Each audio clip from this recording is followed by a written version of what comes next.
warahmatullahi wabarakatuh. Perkenalkan, nama saya Wati Widiawati dari Prodi Akuntansi semester 6 Universitas Pancasakti Bekasi. Dalam kesempatan ini, saya akan mempresentasikan mata kuliah Pengantar Akuntansi 2 dengan dosen pengampu Ibu Desi Arijawati SE AKMSI. Untuk materinya yaitu akuntansi untuk persekutuan.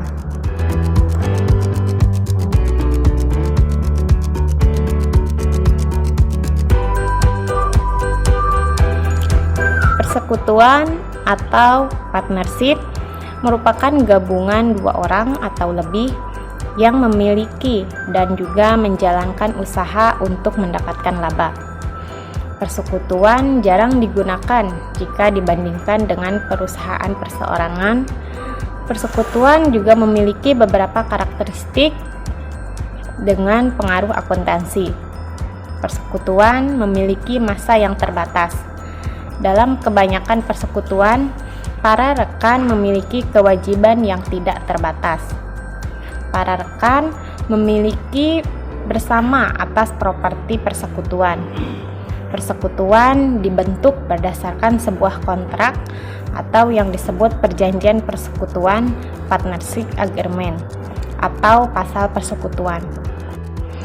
Perjanjian tersebut harus mencantumkan pernyataan yang menyangkut hal-hal yang berhubungan dengan jumlah investasi yang perlu ditanamkan, batas penarikan investasi, pembagian laba atau rugi, dan juga keikutsertaan dan pengunduran diri dari rekan.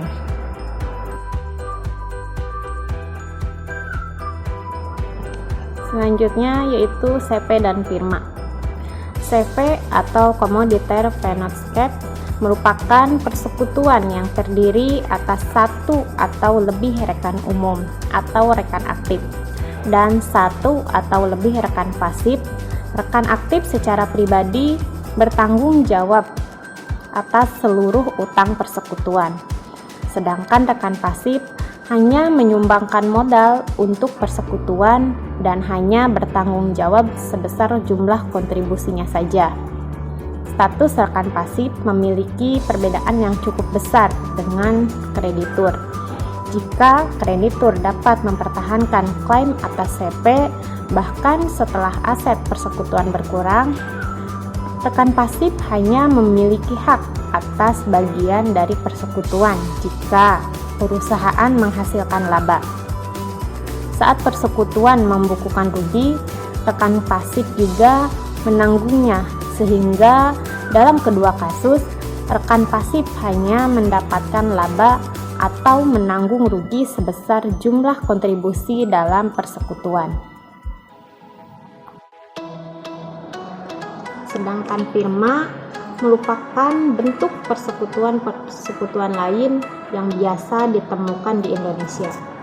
Perbedaan antara firma dan CP adalah firma menggunakan nama rekan sebagai identitas usaha. Firma tidak memiliki rekan pasif sehingga seluruh rekan mempunyai tanggung jawab yang sama menurut hukum. Sementara CP, rekan aktif adalah rekan yang dapat melakukan perjanjian hukum dengan pihak ketiga. Dalam firma, seluruh rekan dapat bertindak atas nama perusahaan. Firma diharuskan oleh hukum untuk memiliki pembukuan terpisah dari pemiliknya.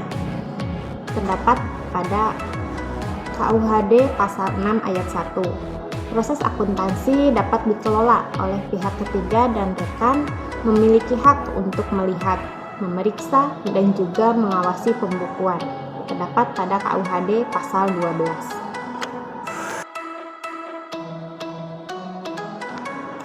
Pendirian, persekutuan, dan pembagian laba. Kebanyakan penerapan akuntansi sehari-hari untuk persekutuan sama dengan akuntansi untuk bentuk badan usaha lainnya. Akan tetapi dalam hal pendirian, pembagian laba atau rugi bersih, pembubaran, dan likuidasi persekutuan akan menimbulkan transaksi yang unik. Untuk pendirian persekutuan. Dalam mendirikan persekutuan, investasi masing-masing rekan dicatat dalam ayat jurnal terpisah. Aset yang diserahkan oleh seorang rekan didebit ke akun aset persekutuan. Jika kewajiban diambil alih oleh persekutuan, maka akun kewajiban persekutuan yang dikredit. Akun modal milik rekan akan dikreditkan sebesar jumlah bersihnya. Selanjutnya di sini ada ilustrasi, yaitu Jatra Sancaka dan Evan Fauzi memiliki toko komputer yang semula bersaing, sepakat untuk menggabungkan usaha mereka dalam sebuah persekutuan. Sancaka sepakat untuk memberikan kontribusi sebagaimana bisa teman-teman lihat, untuk kas sebesar 7.200.000, piutang usaha 16.300.000, persediaan 28.700.000, peralatan toko 5.400.000, peralatan kantor 2.500.000, penyisihan piutang tak tertagih 1.500.000, dan juga utang usaha 2.600.000. Kemudian ayat jurnal untuk mencatat aset dan liabilitas yang dikontribusikan oleh Sancaka adalah yang pertama, kas sebesar 7.200.000, piutang usaha 16.300.000, persediaan 28.700.000, peralatan toko 5.400.000, dan peralatan kantor 2.500.000. Penyisihan piutang tak tertagih 1.500.000, utang usaha 2.600.000, modal jasa Sancaka sebesar 56 juta. Dan juga ayat jurnal serupa akan mencatat aset yang disumbangkan dan liabilitas yang dipindahkan oleh Fauzi. Kemudian bagaimana untuk pembagian labanya? Banyak persekutuan bubar karena para rekan tidak sepakat masalah pembagian laba secara adil. Oleh karena itu, metode pembagian laba persekutuan harus dinyatakan dalam perjanjian persekutuan. Jika persekutuan tidak memiliki perjanjian atau jika perjanjian tidak menyebutkan mengenai pembagian laba bersih atau rugi bersih, maka seluruh rekan akan memperoleh bagian yang sama. Akan tetapi, jika salah satu rekan menyumbangkan bagian modal yang lebih besar daripada rekan lainnya, maka laba bersih kemudian dibagi berdasarkan kontribusi modal masing-masing rekan. Bagaimana dengan pembagian laba atau jasa rekan? Salah satu metode dalam pembagian laba adalah berdasarkan jasa yang disediakan oleh masing-masing rekan pada persekutuan tersebut. Jasa-jasa ini seringkali diakui oleh rekan sebagai pemberian gaji. Pemberian gaji tersebut menggambarkan perbedaan atas kemampuan rekan dan waktu yang diberikan kepada persekutuan. Oleh karena rekan bukan merupakan karyawan persekutuan, pemberian tersebut dicatat sebagai pembagian laba bersih dan dikreditkan ke akun modal rekan. Bisa diilustrasikan, yaitu diasumsikan bahwa perjanjian persekutuan antara Janita Salim dan Citra Maya adalah yang pertama, tunjangan gaji bulanan. Janita Salim sebesar 5 juta, Citra Maya sebesar 4 juta. Sisa laba bersihnya yaitu dibagi secara sama rata. Pembagian laba akan dilaporkan di bawah laporan laba rugi persekutuan dengan menggunakan formatnya, yaitu pembagian laba bersih sebesar 150 juta akan dilaporkan di bawah laporan laba rugi persekutuan. Untuk laba bersih yaitu 150 juta, di sini ada pembagian laba bersihnya.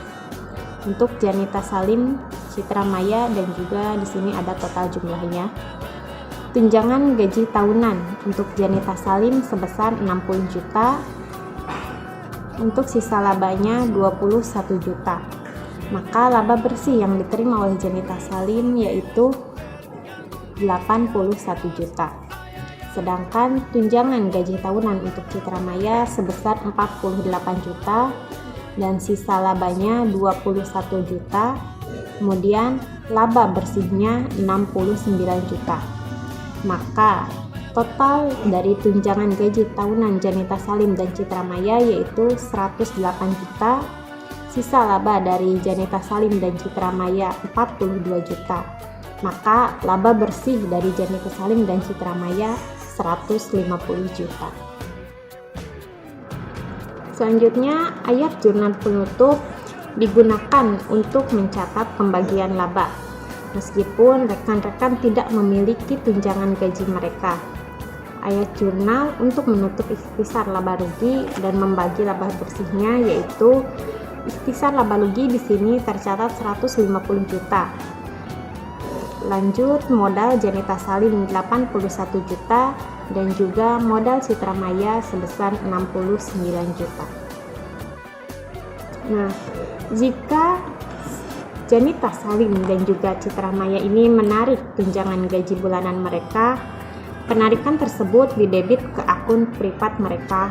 Pada akhir tahun, akun privat akan memiliki saldo debit sebesar 60 juta dan 48 juta yang kemudian ditutup ke akun modal mereka. Akuntan harus hati-hati dalam membedakan tunjangan gaji dan juga penarikan oleh rekan. Jumlah laba bersih yang dibagikan ke masing-masing akun modal rekan pada akhir tahun dapat berbeda dari jumlah penarikan oleh rekan selama tahun tersebut. Dalam beberapa kasus, perjanjian persekutuan dapat membatasi jumlah penarikan oleh rekan selama periode tertentu. Selanjutnya, pembagian laba jasa rekan dan investasi sebuah perjanjian persekutuan dapat membagi laba berdasarkan tunjangan gaji seperti yang dibahas sebelumnya dan juga dapat berdasarkan jumlah saldo modal dari masing-masing rekan. Dalam hal ini, rekan-rekan dengan jumlah investasi lebih dalam sebuah persekutuan akan mendapat pembagian laba persekutuan lebih banyak. Salah satu metode pembagian laba persekutuannya yaitu yang pertama, tunjangan gaji rekan, yang kedua, bunga atas investasi modal, dan yang ketiga, sisa laba bersih dibagi sesuai dengan kesepakatan atau dibagi sama rata. Kemudian bagaimana dengan likuidasi persekutuan? Saat persekutuan mengakhiri usaha, biasanya akan dilakukan penjualan aset, pembayaran ke kreditur, dan juga pembagian sisa kas atau aset lainnya ke rekan-rekan persekutuan. Proses semacam ini disebut likuidasi atau liquidation persekutuan. Meskipun likuidasi mengacu pada pembayaran liabilitas, seringkali mencakup proses mengakhiri usaha secara keseluruhan. Saat persekutuan mengakhiri usaha dan kegiatan operasi atau operasi normal tidak dijalankan, maka akun-akun harus disesuaikan dan juga ditutup. Akun yang dibiarkan terbuka hanya akun aset, aset kontra, liabilitas, dan juga ekuitas pemilik.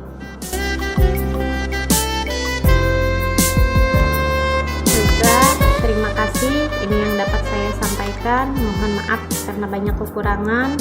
Wassalamualaikum warahmatullahi wabarakatuh.